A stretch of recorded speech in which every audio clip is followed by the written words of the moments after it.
Assalamualaikum warahmatullahi wabarakatuh. Alhamdulillah. Bismillahirrahmanirrahim. La haula wala quwata illa billah. Allahumma sholli ala sayyidina Muhammad wa ala ali sayyidina Muhammad. Alhamdulillah, pada malam ini yang insyaallah diberkahi oleh Allah, yang menonton dimanapun Anda berada, yang sedang menyaksikan, mudah-mudahan diberikan kesehatan oleh Allah dan apapun hajatnya yang kita inginkan dikabulkan oleh Allah, dan insya Allah tetap di dalam naungan kasih sayangnya Allah. Pada malam ini saya akan meneruskan yang video yang kemarin, yaitu tentang gangguan gaib. Mengulas sedikit tentang yang telah saya sampaikan pada malam itu di video yang sebelumnya tentang gangguan gaib, yaitu cara atau gaib dari gangguan jin yang dolim.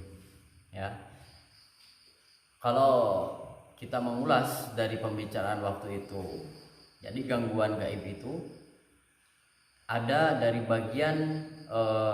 bagian jin yang dolim. Terus kita sudah terangkan, yaitu cara mengganggunya atau cara jin itu masuk ke dalam tubuh manusia itu melalui pikirannya, melalui perasaannya, atau melalui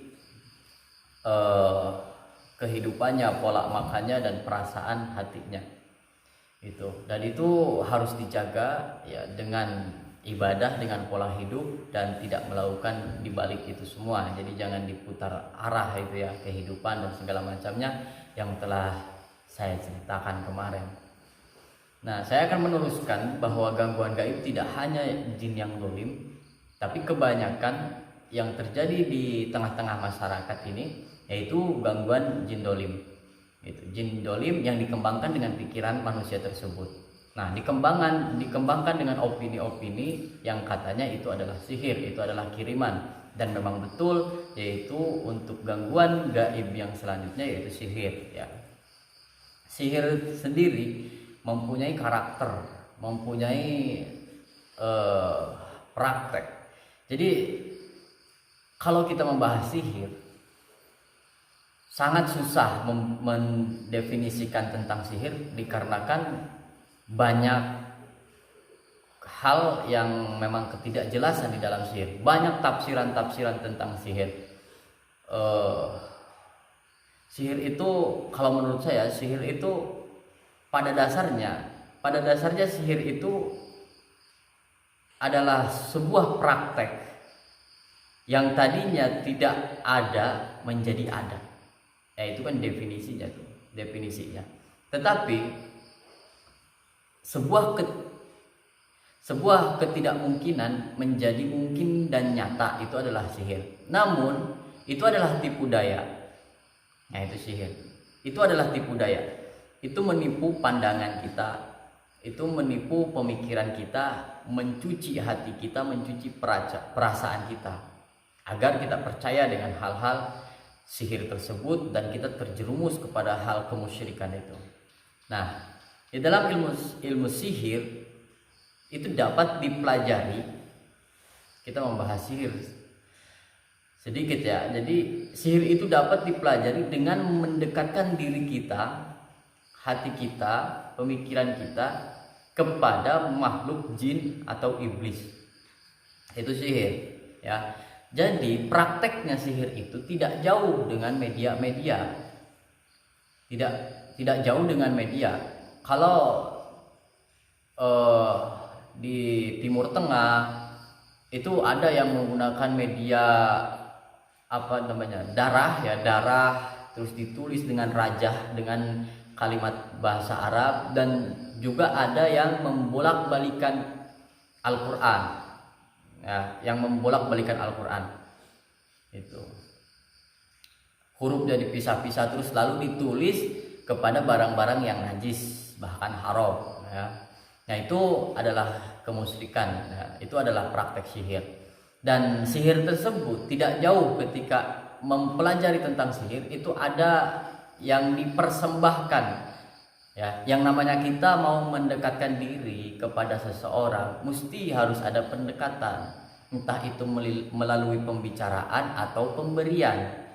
Kan biasanya seperti itu, pendekatan dengan basa-basi, terus kita ngasih sesuatu, yaitu agar kita dekat dengan orang tersebut. Nah itu, jadi tidak jauh beda dengan hal ingin mempelajari sihir misalkan. Nah itu gampang. Gampangnya gimana? Gampangnya itu tidak usah mengerjakan ibadah-ibadah, terus lakukanlah persembahan kepada makhluk jin. Nah seperti itu. Tetapi harus diingat, persembahannya itu bukan hanya sekedar sesajen itu.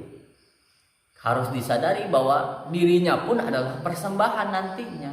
Karena bangsa jin itu akan menjadi majikannya kepada orang tersebut dan menolong apapun yang manusia itu inginkan, dan nanti akan meminta sesuatu balasan apa yang dia lakukan. Nah itu.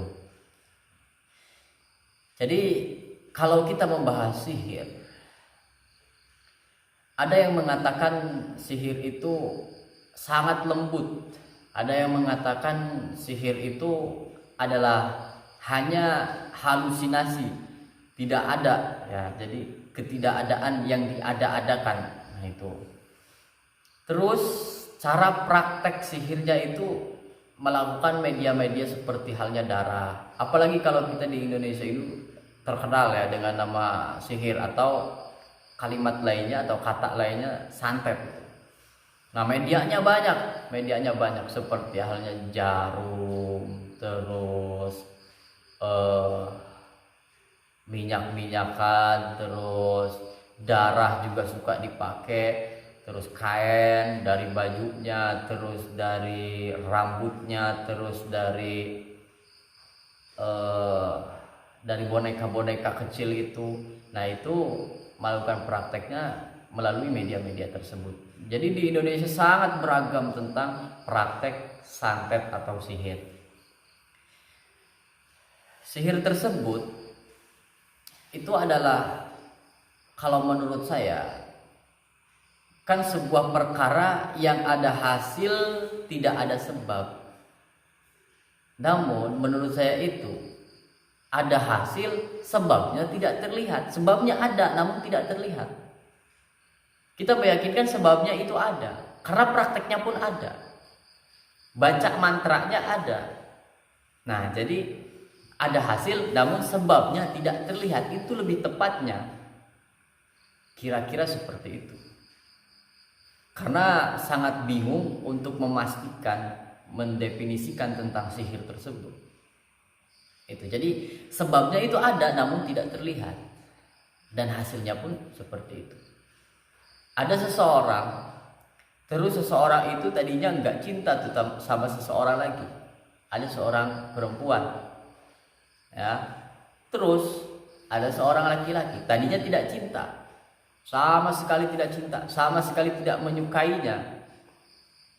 Lihat wajahnya pun udah enak, itu kan. Jadi lihat wajahnya pun udah enak. Tapi suatu ketika itu kok tiba-tiba senang. Bukan lagi melihat wajahnya enak gitu.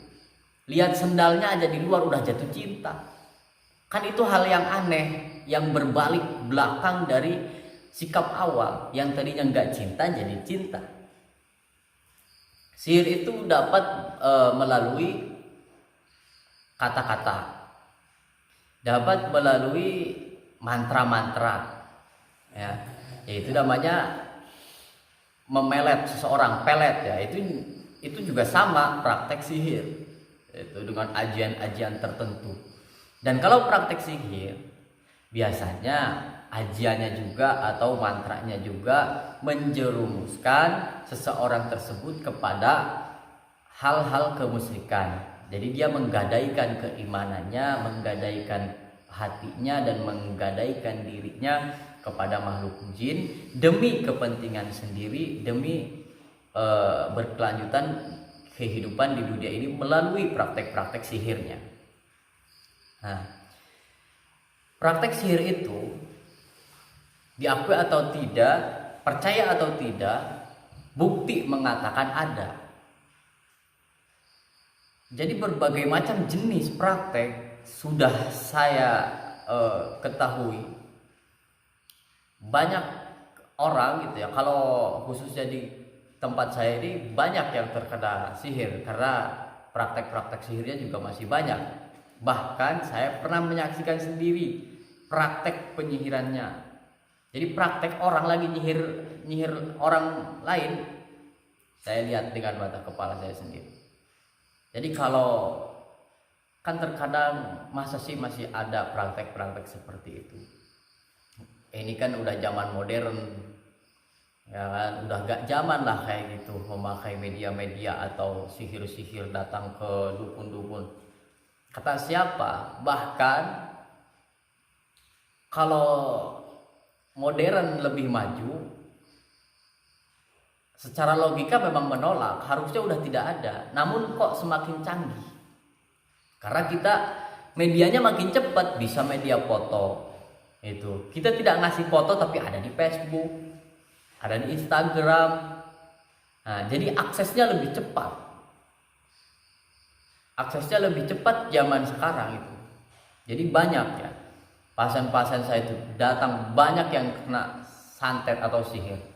Dan berbagai macam, ada yang kena pelet ya. Kalau sihir kan prakteknya, tapi nama lainnya itu ada tuh. Jadi di dalam sihir itu prakteknya ada yang namanya pelet, dan ada yang namanya macam-macam santet dan segala macamnya di dalamnya itu, yang membolak-balikan hati seseorang dengan perantara makhluk-makhluk iblis atau jin. Ya, gitu. Nah, santet akan terkena siapa saja tanpa melihat batas usia, tanpa melihat jenis kelamin, dan tanpa melihat kondisi. Itu sihir, ya, tanpa melihat itu semua. Jadi terkadang dirinya baik-baik aja, namun dia ada santet lagi mengintai. Itu terkadang ada seperti itu.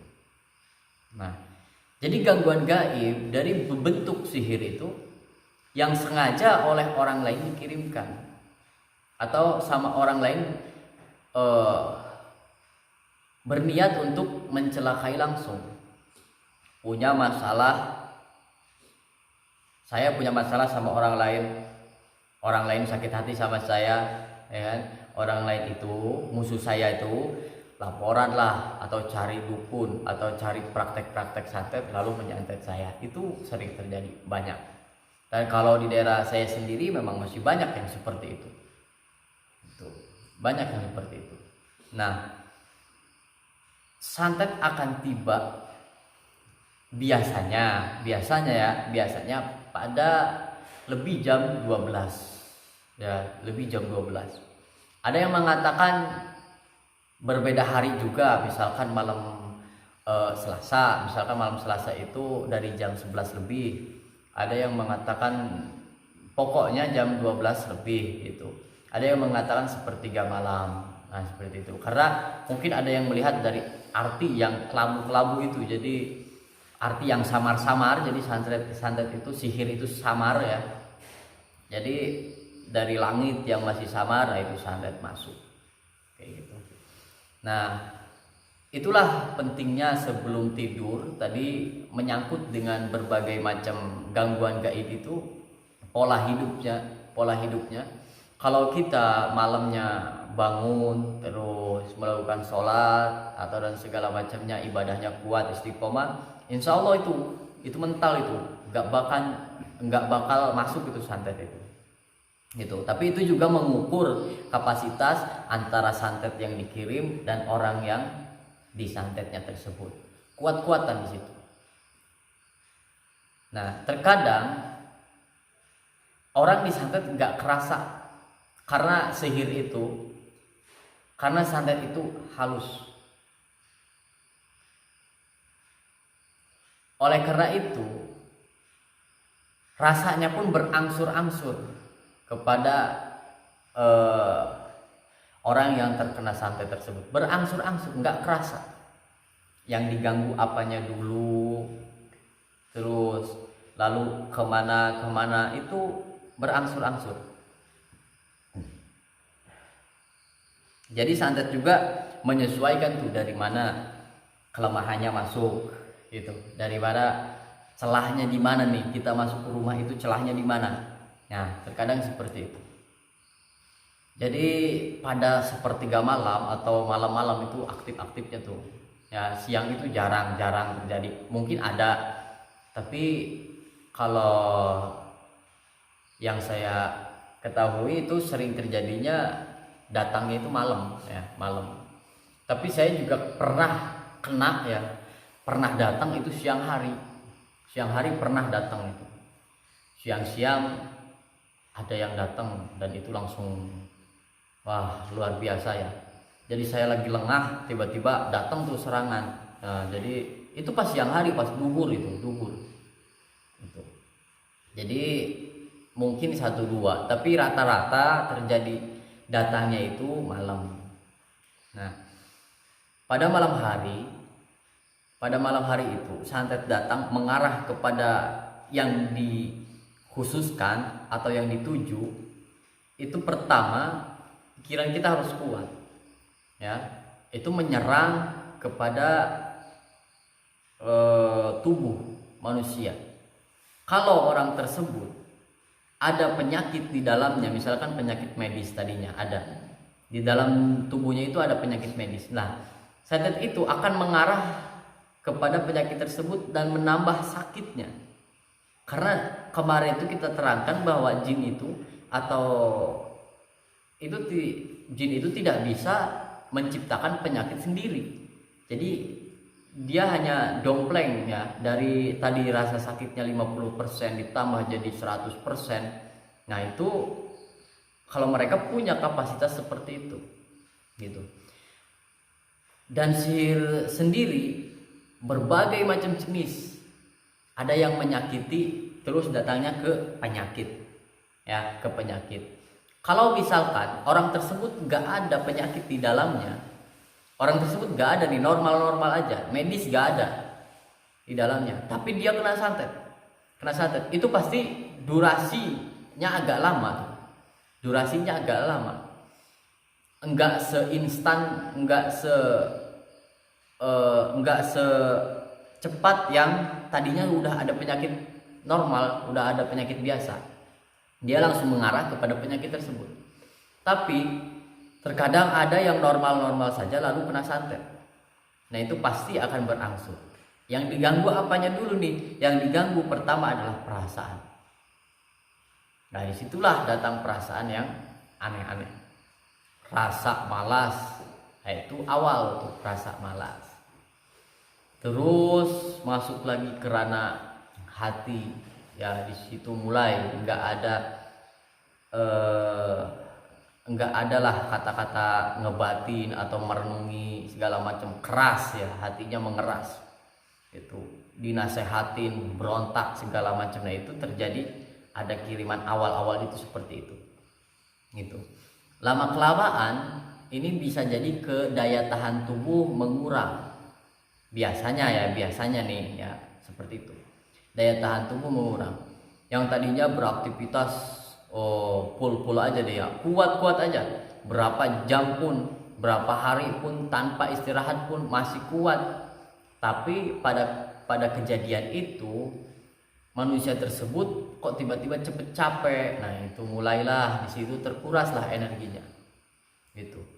Energinya terkuras, darahnya mulai kotor, persendian itu udah mulai lemah, kayak nggak ada tenaga dan lain-lain, dan terakhirnya itu bisa menyerang kelumpuhan.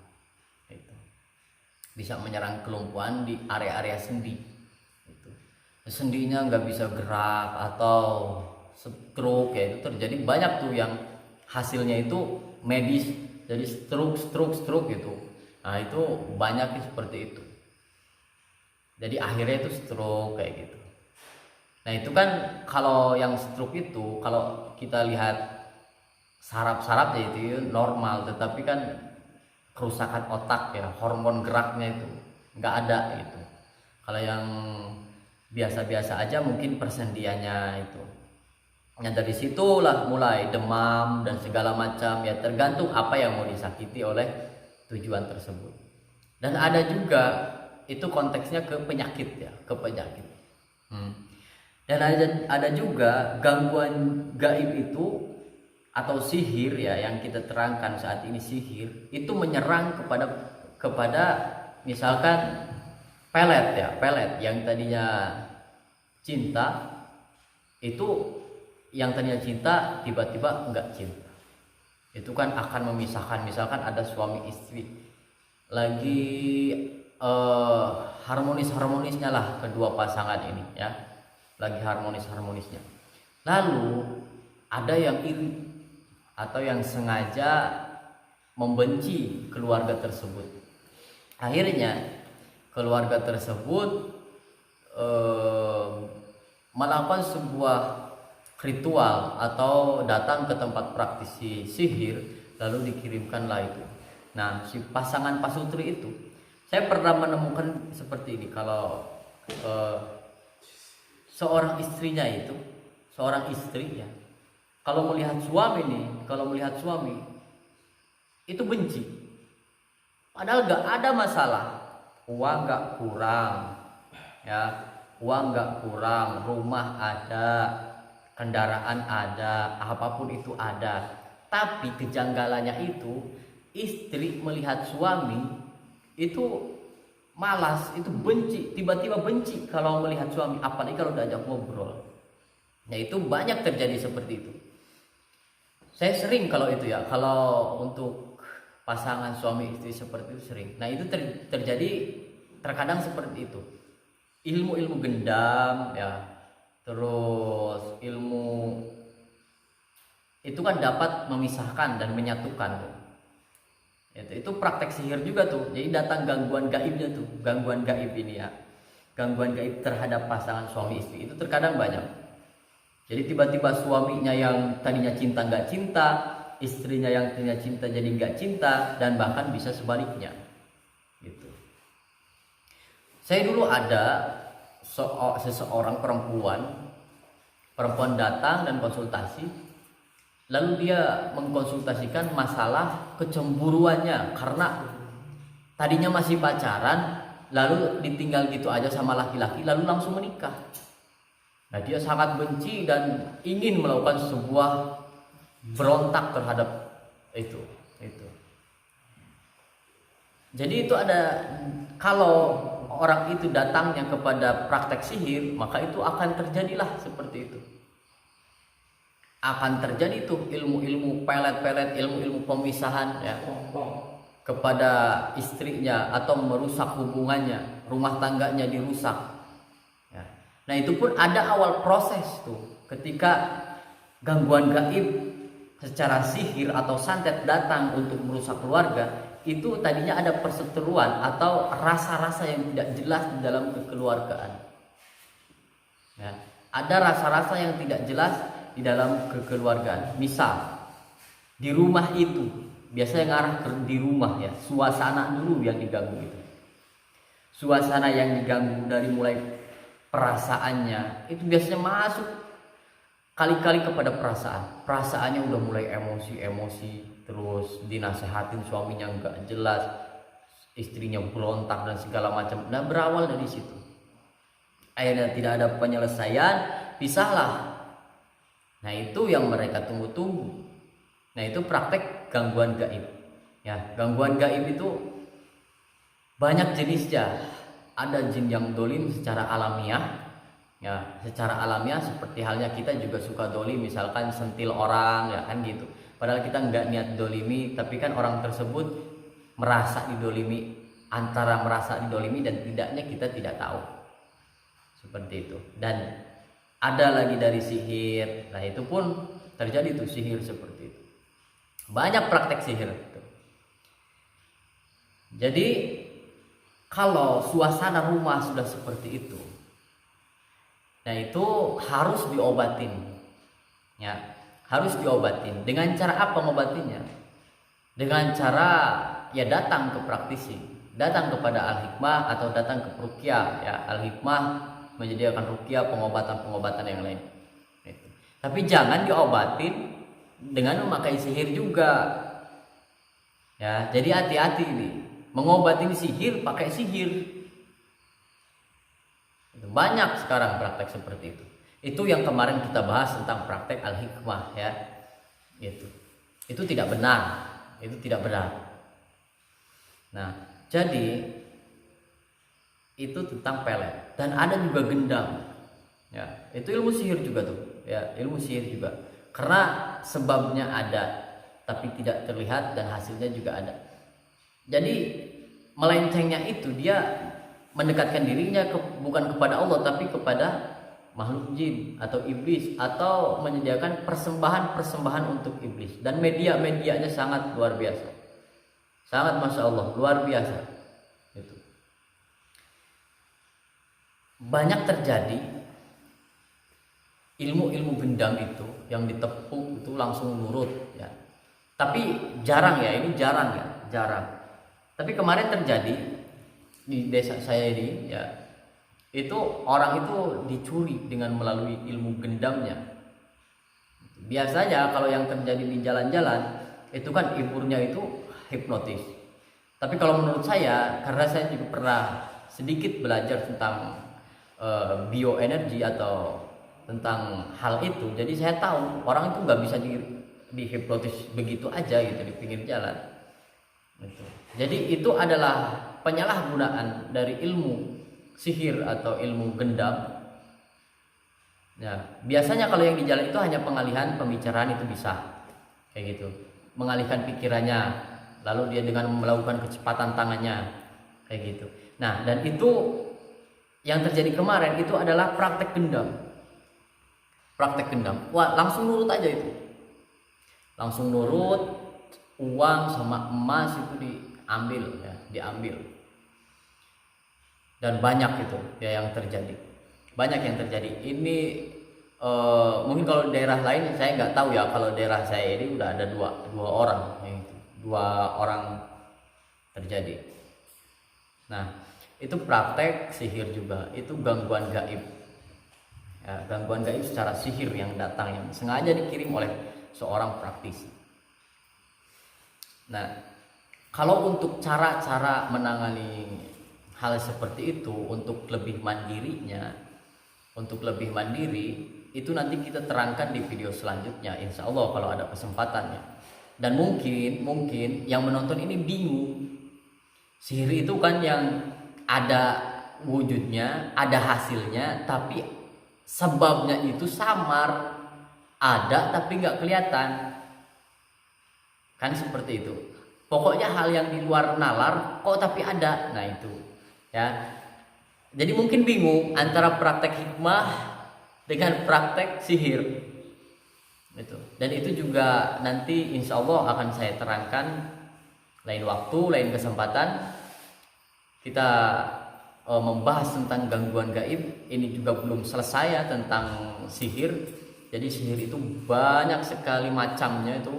Jadi gangguan gaib itu dari jin yang dolim, dari sihir, dan dari al-ain. Nah nanti